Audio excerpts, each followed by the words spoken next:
We got the Elgato Wave panels in today. Let's unbox them. To start off with, we have the frames that you'll make to put the panels in.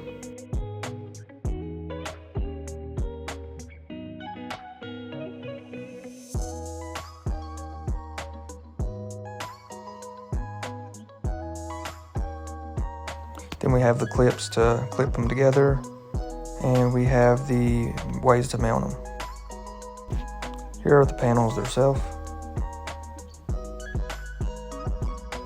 You will take 6 of the bracket pieces and snap them together for one panel.